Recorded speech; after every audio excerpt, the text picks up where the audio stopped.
Okay, hi everyone. Thank you for being here. Andrew, Binkley, thank you for being with us. Thanks for everyone in the class that's tuning in to this recording. So I have had the fortunate experience of meeting Andrew through some shared connections with the Artist Grief Deck. And that's a project and an offering that I've shared with you all in class, so you should be a little bit familiar, but we were connected by the artist who created the Artist Grief Deck. As I was looking for artists to curate into this death and photography show. So we've had lots of conversations back and forth through Zoom. Andrew's not normally local, though he's here right now for the show opening.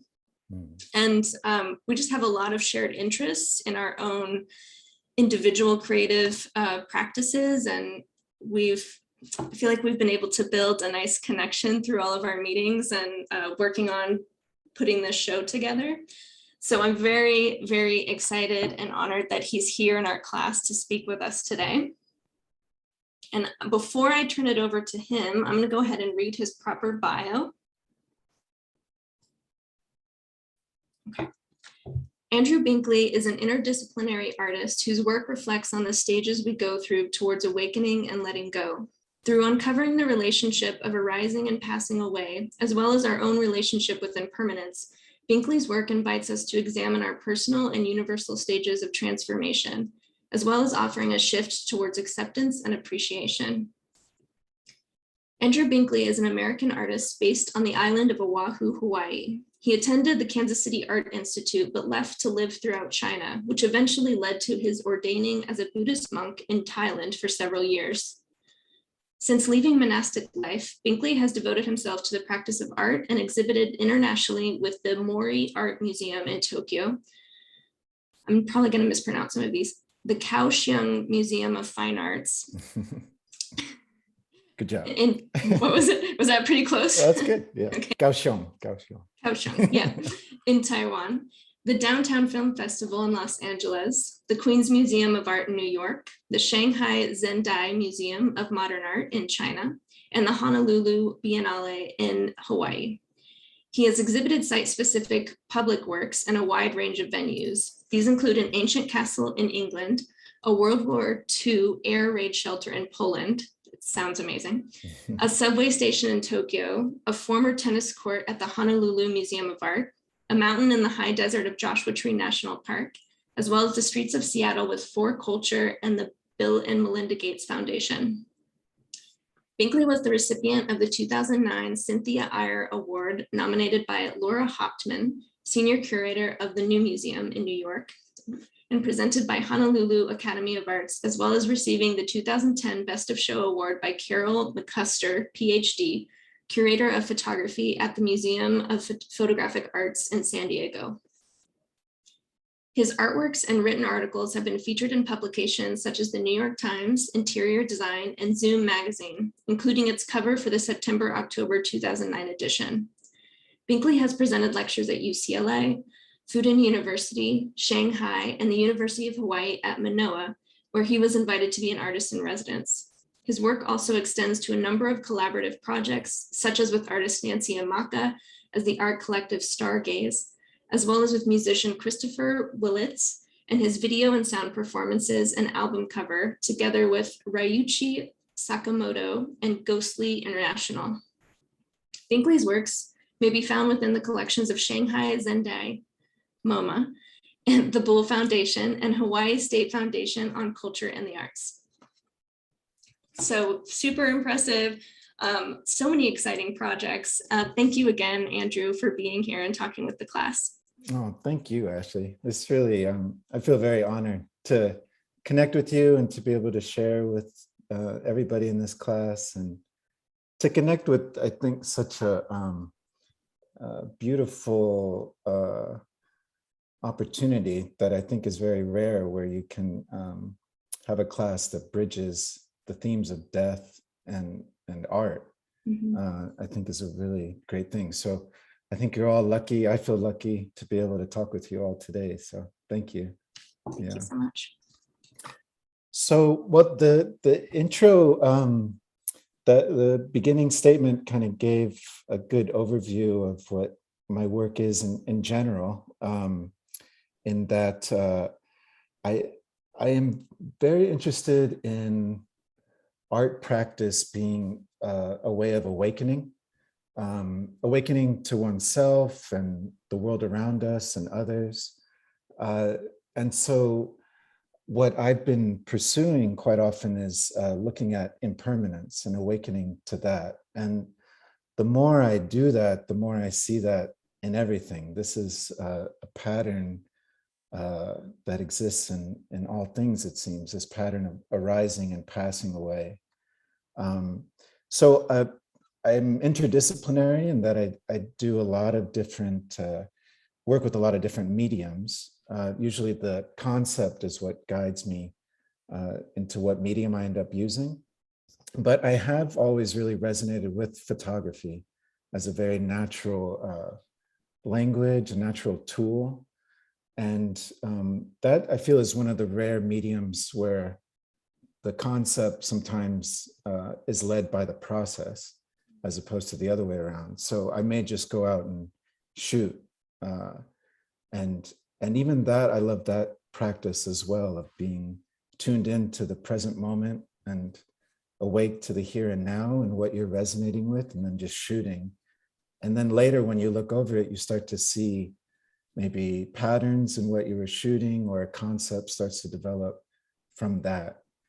So because my work is kind of vast in a lot of different mediums, I did want to focus just today on a few, 3 different works that are focused on photography and connected with the theme around death and impermanence.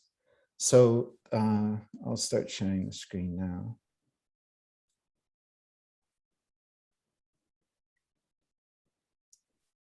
Okay, everybody able to see that now? Mm-hmm. Great. Yes, that looks great. Okay, so the first work I'll get into is for the show that's being presented now here in Phoenix that Ashley curated so beautifully, called Memento Mori, Memento Vivere. I assume you've spoken with them about the show, yeah, Ashley? Yeah, I told them about it. Mm-hmm. Okay. So the work that I presented is called Maranasati. And this is a photograph that I got when I was a monk in Thailand. And the image itself is a bit mysterious as to, it's not known who this is, where this was taken, what time in history this was taken, but it is believed to be a monk that was found just as you see him here, meditating, and that he died in this meditation position. And this is a phenomenon that is not that uncommon, where yogis, monks, people that have really devoted themselves to meditation practice, that when they die, the body kind of goes through like a self-mummification process where they don't necessarily deteriorate at the same rate that a body normally would.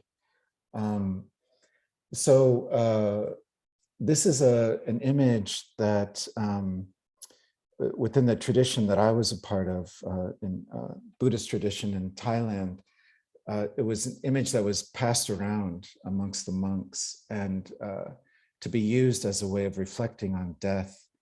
And the term Maranasati itself means mindfulness of death. And that term in Buddhism also is connected with a number of different meditation practices that are centered around reflecting on death.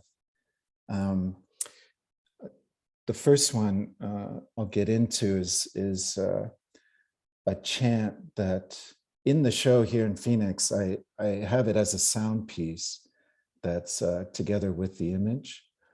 And I'll read it for you in case it's hard to see, but it's the original chant was spoken at the time of Buddha's death, also called parinibbana, which is a term that is for, in a way, like the dropping away of the body of an enlightened being. And so this was spoken in Pali language, which is the language, it's a dead language, but it still survives amongst the Buddhist tradition called the Theravadan Buddhist tradition. And that was the colloquial language during the Buddhist time in India. So I'll just read it. It's Anicca vata sankhara upadawa yadamino upajitawa niruchanti tesam wupa samo sukho. And that translates as all conditioned things are impermanent. Their nature is to arise and pass away. To live in harmony with this truth brings the highest happiness. So this is a chant that continues to this day for over 2,500 years, that is recited at funerals. And when I was a monk, we would do a lot of chanting, and I wasn't really that inclined. It didn't connect with me as much, the chanting practice. But this particular one always really spoke to me. I thought it was such a beautiful thing, and that it's an offering for people that are going through the process of either grieving or dealing with the loss of somebody at a funeral. It's just, I always thought it was a beautiful reflection. But in Buddhism, there are many different practices and meditations around death and the body deteriorating. Or when I was a monk, we would go and actually visit with dead bodies and meditate with them. Or I would go to autopsies. For a while, I was going once a week to see autopsies. And that was such a profound experience to be able to be in the presence of somebody that's dead, as well as seeing the body for what it is. Especially during an autopsy, you really see the body is just the body. And I remember one time when they had cut open a body, my first reaction was like, why aren't they screaming in pain? And I realized, like, the consciousness is not there. It's just this material. There's a lot I can go into, but for the sake of time, we can maybe go into it later. But I'll move into the next series now too. So the next body of work I'll show is called Just Being. And this is a project I did when I was living in China for a number of years. I had the opportunity to stay in a monastery of the sixth patriarch of Chan Buddhism, or you may know it as Zen Buddhism. And this monastery was the monastery of Hui Neng, who's considered the sixth patriarch. He, interestingly enough, and I hadn't thought of the connection until I was developing this talk, that his body is also self-mummified, and it's there in the monastery itself. And what they've done is they have lacquered over his body so that you can, it's preserved even longer. So what you're looking at here in this slide is the actual body with lacquer over, and incredible detail. You can see every pore of his skin, but inside is his bones. And he also died just like this in sitting posture.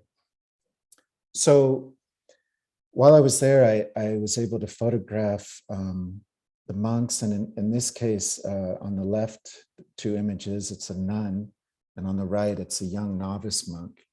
And I photographed them in the meditation hall in 4 different postures. And these are kind of the 4 main meditation postures of sitting, standing, walking, and lying down. But essentially, these are all of our postures, are in its essence, one of these forms. And so this image here is what I then compiled these photographs into. And I did a number of these works where I played with different patterns. But a lot of this is dealing with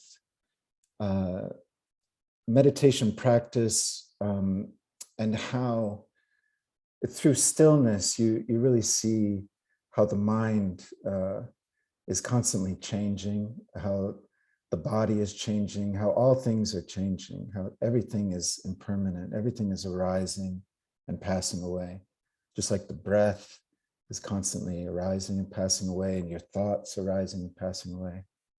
So what I was doing with this too, you can see in this next image, is within that kind of overall pattern, there's a certain structure, but then within it, you see different variations of going from dark to light, and then the monk themselves, the figure is disappearing and appearing in different ways. So I kind of thought of it too, in the sense of time, how, say you have this pattern of the day to night as an example, or certain structures that seem dependable. And so, but then within that, you have every moment is unique and fresh, and able to be something new and different. So even though within this sort of structure, like you see in this image, there's all this variation within each moment. And in this image too, you, if you're familiar with Edward Muybridge, who was like the earliest kind of motion picture photography and filming, this is very connected with his sort of work as well. And so the largest piece I developed with this is this one here, which is about 19 feet across. And it's a single print, which was quite an undertaking to do. But this was exhibited in a way where in the corner, but softened by this rounding in the corner. And I really loved the idea of it sort of embracing you and welcoming you, but also just encompassing your whole field of vision as you get up close to it. And I'm also interested in a lot of my work, I deal with kind of like different perspectives, or from the micro to the macro, and the relationship or interconnection of the micro to the macro. And so I love the ability to kind of be at a distance and see this overall pattern, but then come close and see it, each individual image, and be embraced by the artwork itself. And there's something about too a corner, which I find fascinating, how it's a very dynamic space that's radiating out, but also like, pulling you in. And I think of it almost like this compassionate sort of hugging you and welcoming you in. So the next piece I'll show is one that I just developed during the COVID times. This was very early when COVID was just happening. And there was everything that I listened to, I kept hearing people use this term, uncertain times.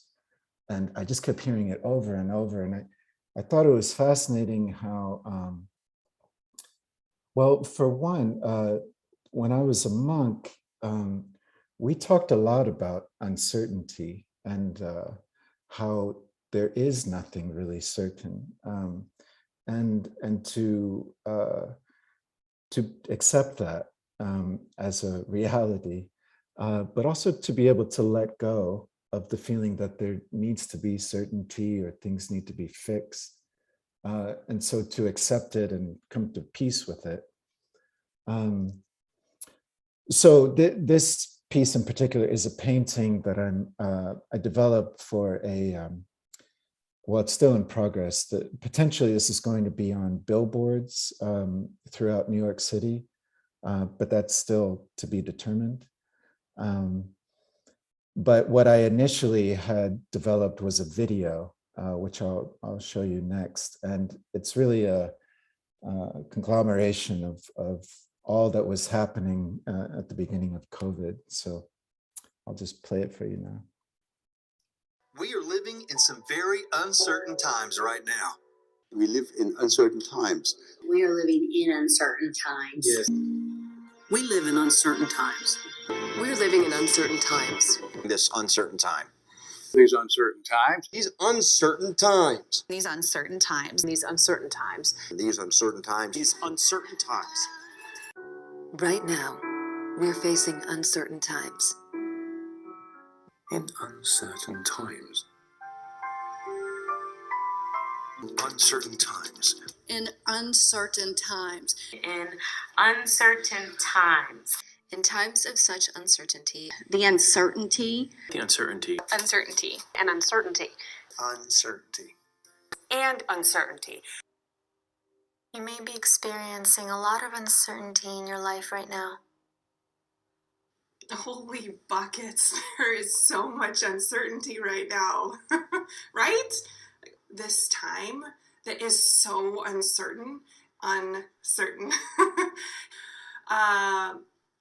This uncertainty, a very uncertain time. And so Things are super uncertain. Things are uncertain. In uncertain times. In uncertain times. We are living in truly some uncertain times.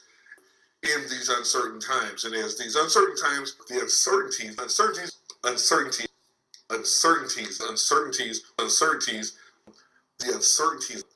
the uncertainties Are extraordinarily uncertain. and uncertain times that we are in.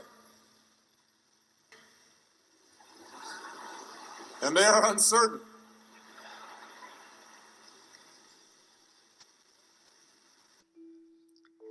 And as we are living in uncertain times, But these are particularly uncertain times. In uncertain times like these. All this uncertainty, these uncertain times, uncertainty, uncertain moments. Highly uncertain uncertainty. All of that uncertainty during these uncertain times. Check it out. we're living in an uncertain time. Uncertain time. We're living in an uncertain time. There's uncertain times. Oh yeah. Uncertain times. Uncertain times. In these uncertain times. In uncertain times. This is an uncertain time for all of us. It's just really uncertain times right now, and time of uncertainty. Uncertainty, and how uncertain things are. How uncertain things are, but they are. They are very uncertain. Uncertain things are right now. And it is uncertain. uncertainty is uncertainty. Uncertainty. Uncertain is uncertain. Uncertainty. Uncertainty is so uncertain. Uncertainty. Uncertainty. I'm an uncertaintyist. Uncertainty. This is uncertainty. It's totally uncertain. Yeah, it's uncertain. Life is uncertain. The uncertainty of life is something which I celebrate.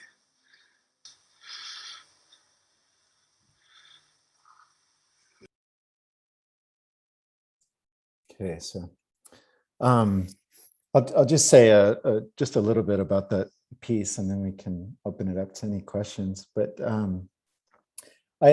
one thing I found what was fascinating in developing this piece too is just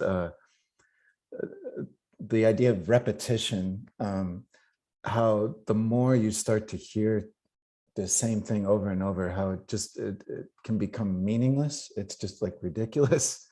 And but I also found it interesting in like a mantra, and mantra being as like a meditation practice that people use of repeating something over and over and over as a way to kind of bring about a certain state of mind, to bring about focus.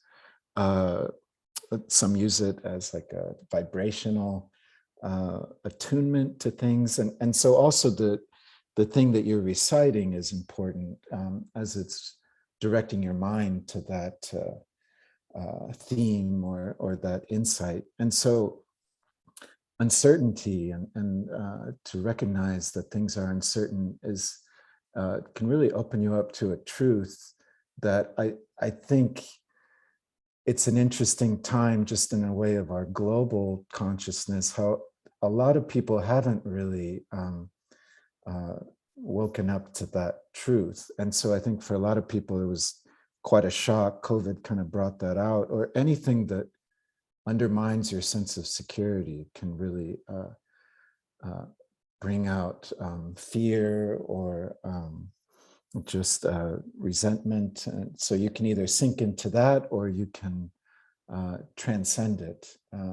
So it's quite a beautiful opportunity we're all faced with as well, to continue to reflect on uncertainty and impermanence and death. So again, I want to commend all of you for being willing to do that, and then also to do it through art. I think is such a beautiful way to awaken and devote your time and energy and life to a pursuit that's so enriching.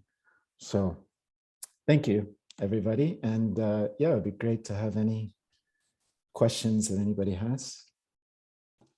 Thank you so much. Yeah, feel free to chime in if you want to ask a question, or you can type something in the chat. While I'll let them sort of formulate some thoughts, I wanted to say how I felt like so many things that you were mentioning, Andrew, I felt like were really powerful nuggets of inspiration, both towards kind of thinking about how to approach the idea of death and all of the fear and uncertainty, right?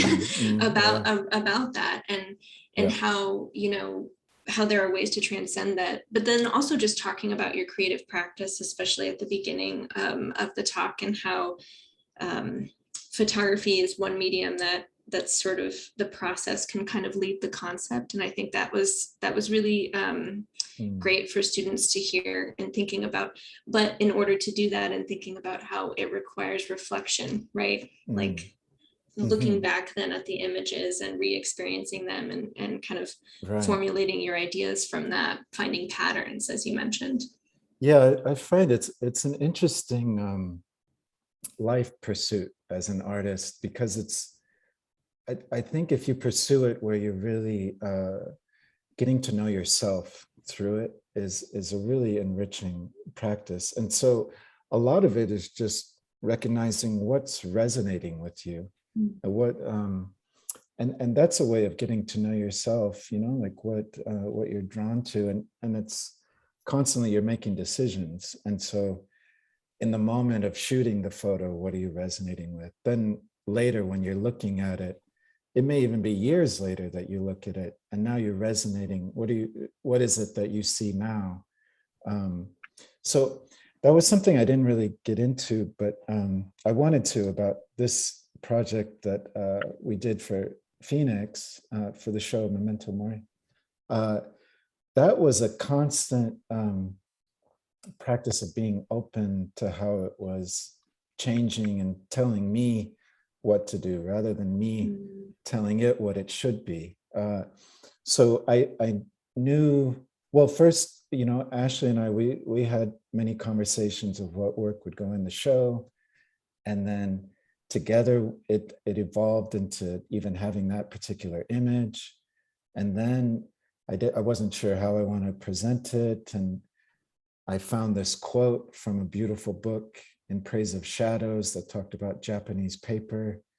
And it just happened that a friend had this perfect paper, and then Ashley mentioned the next day the exact same paper that I happened to have.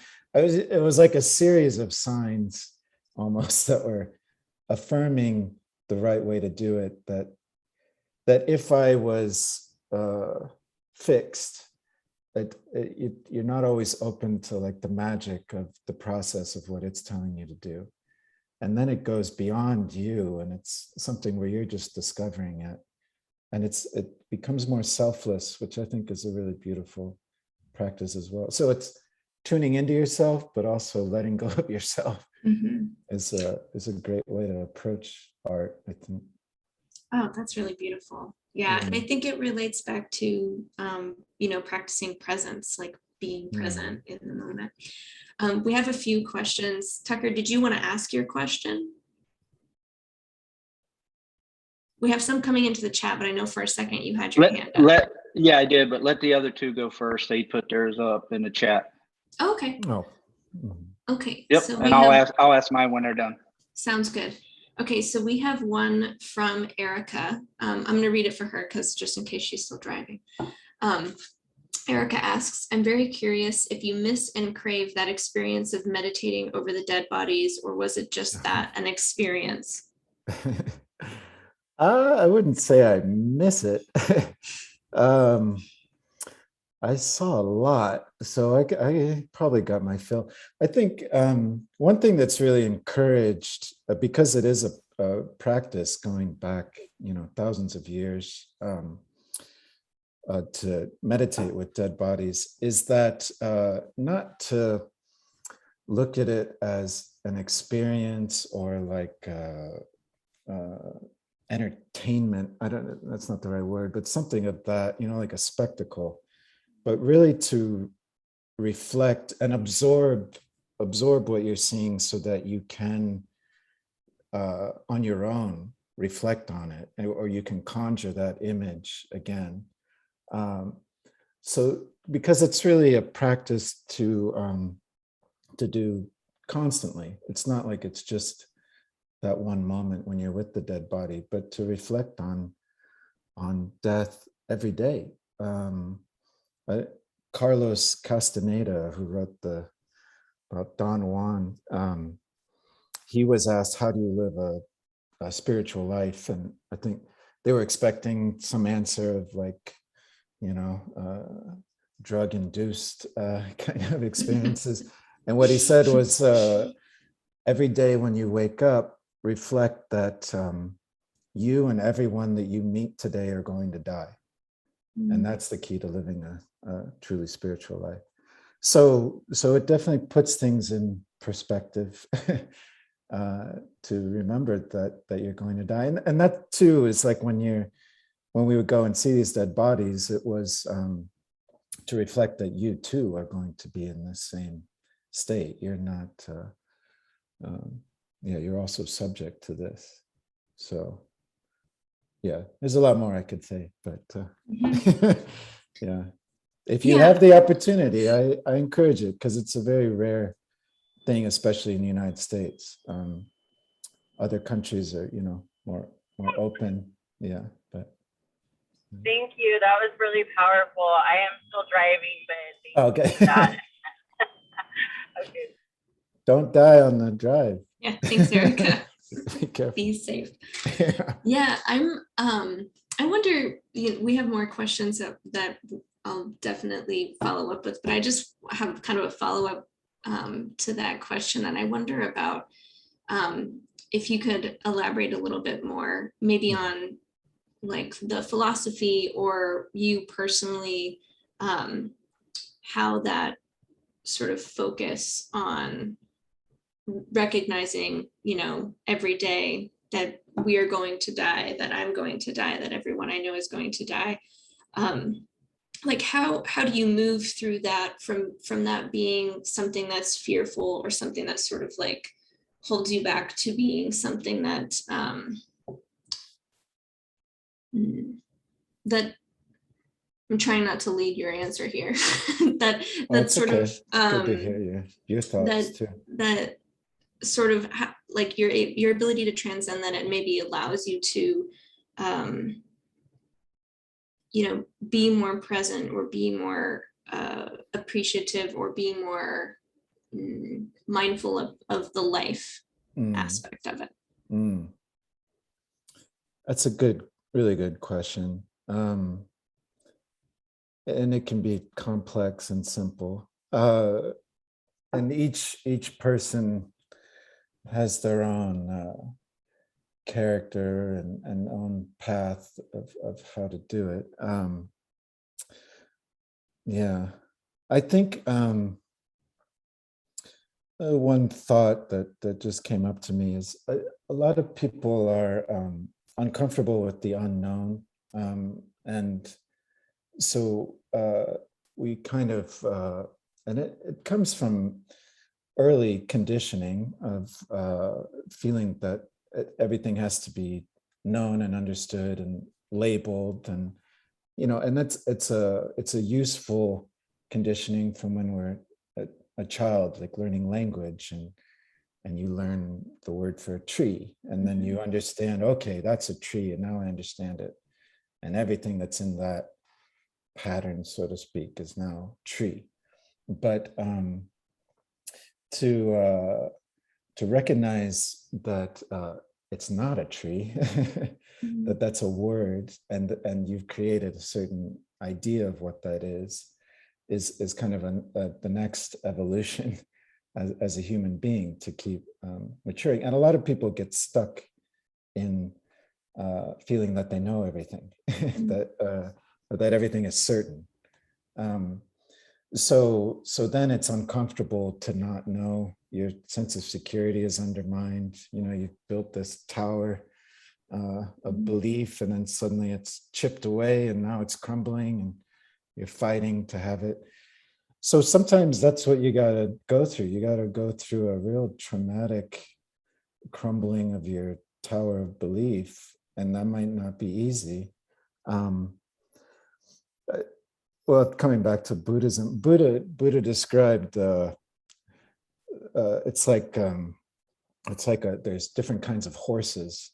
There's a horse that it just hears the crack of a whip and then it runs. And then there's a horse that has to get hit and then it runs. But there's some that have to be beaten to the bone before they'll run. And so everybody has a different nature of what it takes for them to wake up, so to speak. And some people, it's not like around death, it may not be until their deathbed that they really are having to now face it. So anyway, that's kind of a long answer, but for me, I feel very fortunate that early in my life, I was able to reflect on death, and if fear arises, to then just be with the fear. And that's meditation practice is a lot of that, of just not trying to be something, but just accept what is. So if fear arises, then just to be with it, and everything arises and passes away. So the more you are aware of that, the more you can be accepting of it and find peace within it. But it's a practice. It's it's practicing. Yeah, that's really beautiful. And actually, I think goes back to that idea of impermanence, as you were talking about. Even the fear itself is impermanent. That feeling is impermanent. And it leads nicely into another question by Michael Fraser. Do you want me to just read it, Michael, or did you want to ask it? I'll read it. Okay.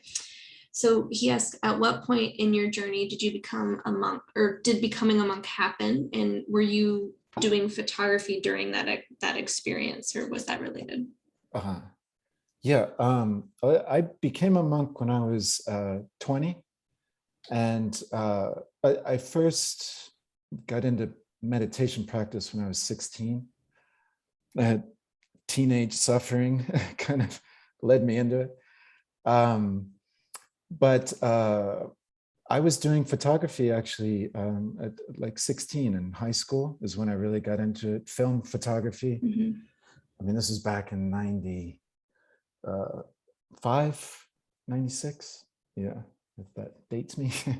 But I loved photography. The darkroom is how I really fell in love with it. And Jerry Uelsman was somebody I was fascinated with. So it's cool to see his work is in this show that you curated.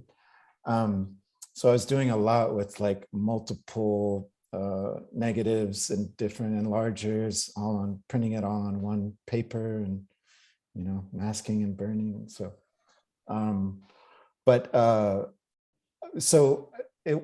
I was at that time already starting to bridge, because I had started getting so fascinated with meditation practice. I started bridging that into my photography. And I actually photographed my dad meditating. So he had practiced Zen since before I was born. And the series that I showed today, the Just Being with the monks, I had first done that all in the camera, not in Photoshop, but doing multiple exposures on a single frame where I photographed him meditating. And so I'd photograph him there, and then he'd leave, and then I'd photograph him not there, where the shutter speed, and it was like a whole mathematical thing that I was just learning. It was a lot of experimenting I was doing with photography at that age that really fascinated me. But to answer your question, I wasn't able to have anything like a camera when I was a monk. We didn't even have electricity. It was a very, very minimal lifestyle of eating once a day, whatever you're given on alms round. And I didn't have any possessions except for a bowl and my robes. That was really it. Yeah. So, I like that connection at the beginning of like formulating your meditation practice and photography, how those were kind of had some connections. Yeah. That's really interesting. So we have a few more questions. Tucker, did you want to ask your question now? Yeah, I was just looking at his works, and the one that's titled War Medals. Oh yeah. Where it shows, it shows the scars and it shows the results of what happened. And I'm a 21-year combat veteran. So, seeing scars, I have a couple that are not visible unless I remove my shirt. But with that being said, have you ever done one? And I know it's hard when it comes to PTSD because not all wounds are visible. Right. Have you ever thought about a piece similar to this, but in the aspect of where it's mental?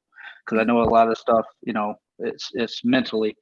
But with this, we're talking about death, and scars are technically your skin that's, to me, has died because there's no feeling. That's interesting. That's how I look at it. So I see these That's pictures of you, and I understand them because you can physically see them. Right. Some people can touch a scar and they can't feel it. Like I can't feel mine when they get touched. So it's almost like that's dead. So to me, part of that and part to me is that's a part of my body it died, not necessarily, how you worded it in here about, mark filled with value, worth, and ability. Like another artist, they reveal an underlying inner preciousness already inherited. But to me, I guess, it kind of relates to death in a way that part of the body is dead, even though we're still living. Right. The body, that part of the body apparently can't rejuvenate life. So that's how I look at those images. Like, okay, they're still alive, but part of them at some point in time during their path has, died. Yeah. And it's just I think it's a remembrance to them, or in my case, to me, of what has happened in my life. Right. That's fascinating. Yeah, I hadn't thought of it quite the way you express it. How the skin itself is dead, and so that's I appreciate you sharing that. I've done this work comes partly from a tradition called kintsugi, which is a Japanese form where it started as when a tea bowl would break, they would mend it back together, and then where you see the crack, they would fill it with gold. So then it became more precious and a way of valuing impermanence and fragility too, to appreciate it. And that mark is something that doesn't have to be rejected or covered up, but that it's really a part of one's life. And here you are. So I did do, well, and another project I did is where I invited people in this was at a museum setting, but it was outside on the museum grounds, had all these cracks in the concrete. And it was an interactive piece where I invited people to themselves paint the cracks with gold. And to me, I appreciated the interactive part where they had to have kind of an intimate relationship with the place itself and the history, and also to reflect on, like what we've been talking about, how the impermanence of things. And just quickly, though, it's a very different work that I worked on, but an artist who I worked very closely with, Nancy Amaka, she had a project that I was intimately involved in where she was, her mother was killed when she was 4 years old, and she was herself, Nancy was now about to be a mother herself. And her whole life she's been, processing that loss. But she really, because she was about to have a child, didn't want to transfer that loss. And, she PTSD elements as well. So there's a lot I could say about that project, but through the art process, it was really a beautiful way of, for all of us, but especially for her, to process all of that and come to a real healing place with it, where it's not something that it has such a hold on her and her child as well, but really having a healthy relationship with what's happened, and a healthy relationship with her mother too. So yeah, art is such a fascinating way to approach all of these things in all these different ways. So hope that answers that. Yeah, someone else is just mentioning, just appreciating that that Tucker brought up that project and checked it out. So one of the other questions from Zoe here is going back to your uncertainty piece, and asked, was there other verbiage you contemplated using in your video other than uncertainty, or other patterns you noticed? I find with almost all tragedies or major events, we almost become desensitized to the severity because of the repetition.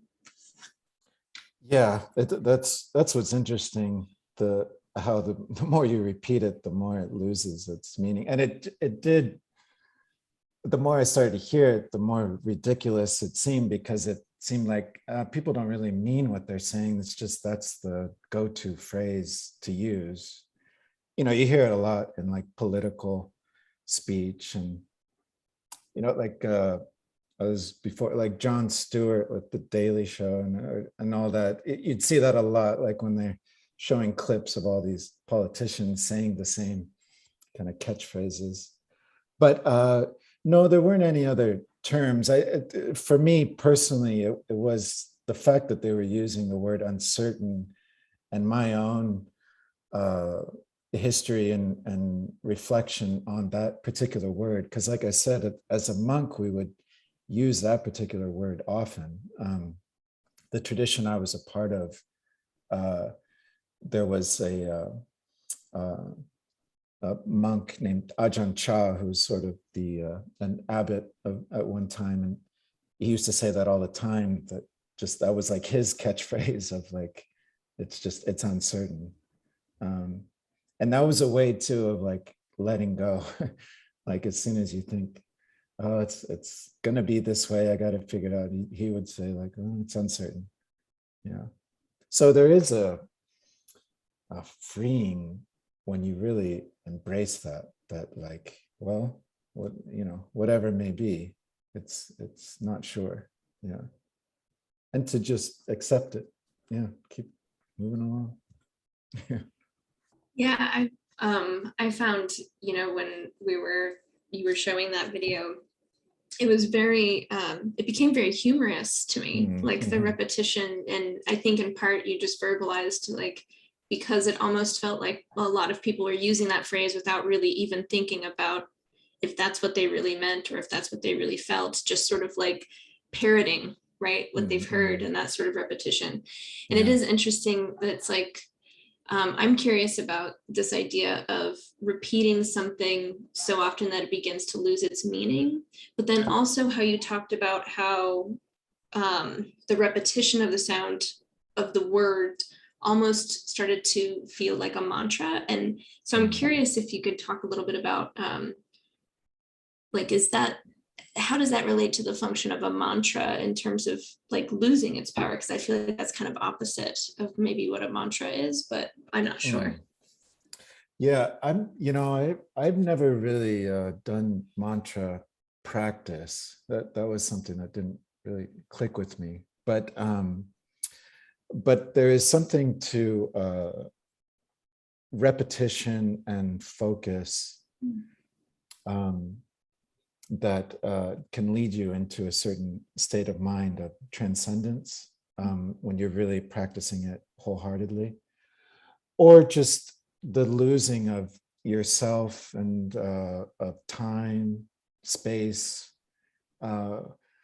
In art, you can, a lot of people experience this when you're doing something that is a certain craft or a certain activity, or just when you're just completely immersed. So I think it's that immersion that can bring about that. And so, yeah, the repetition potentially can get you to just be immersed in that sound or in that word until everything drops away. Yeah. So it's an interesting, like, yeah, I that's what I liked about the piece, is I think it carries kind of all of that ridiculousness and meaninglessness in a not like profound way, but then it's also could be a very profound thing. And that idea of uncertainty is quite a profound thing to wake up to. But then at the same time, people are using it, you don't feel like they're really waking up to it. So it's interesting. You're using the word being immersed is really interesting to me, because I think about your practice and a lot of your works as being really immersive. And just a quick note, I really loved how you talked about, it sort of shifted my perspective of that when you talked about the one piece from just being like embracing you, because it's like, I thought about it as being immersive, right? It sort of takes you over, but I love that idea of it embracing you instead. Yeah. I'd love to make works that really do like hug you. That's something to develop. Well, I feel like a lot of your works are whether they're installations or even the sound piece with the Maranasati, it's sort of it does sort of, you kind of feel it kind of taking you over. It's really beautiful experience. Nice. Yeah. We have one more question too, from Kirk. And Kirk, I want to ask if you can elaborate this a little bit more. Kirk asks, is this practice done in the United States? But I'm not sure what practice you're talking about. Are you talking about like Andrew's overall practice or something more specific? So with the dead bodies, maybe? Yes, I'm sorry. Yes, the dead bodies. Correct. Just in being able to actually be present with Correct, someone who's dead? like you did, yeah. like you had done so many times overseas. Is that something that is done or practiced here in the United States? I should have been a little bit clearer. Typing there. Sorry. Oh no, it's fine.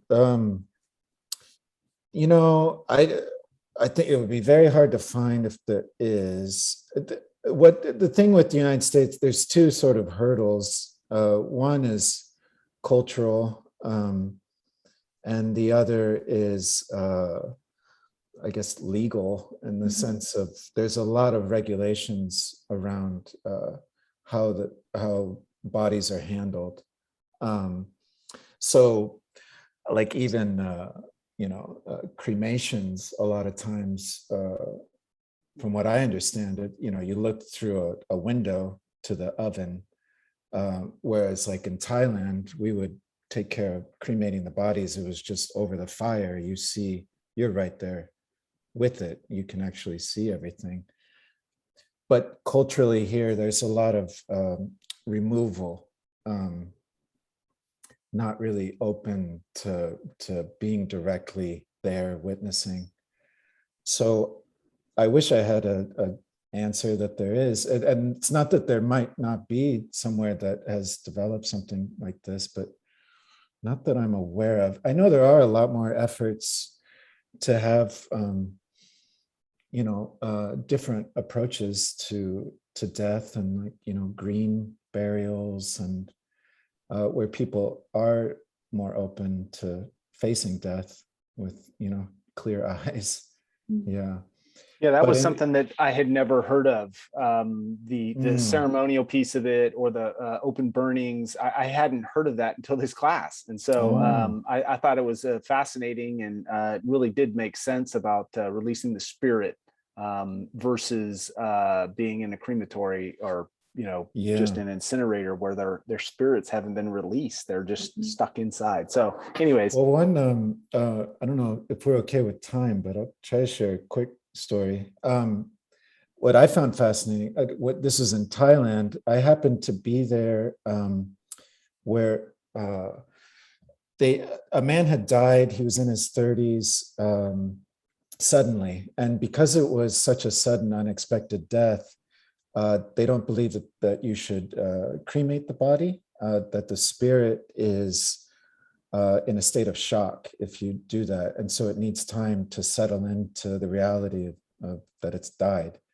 So what they do is they bury the body. Well, not bury it, it's above ground in the forest, but they cover it with these sort of concrete things that they let it rot away for a few years.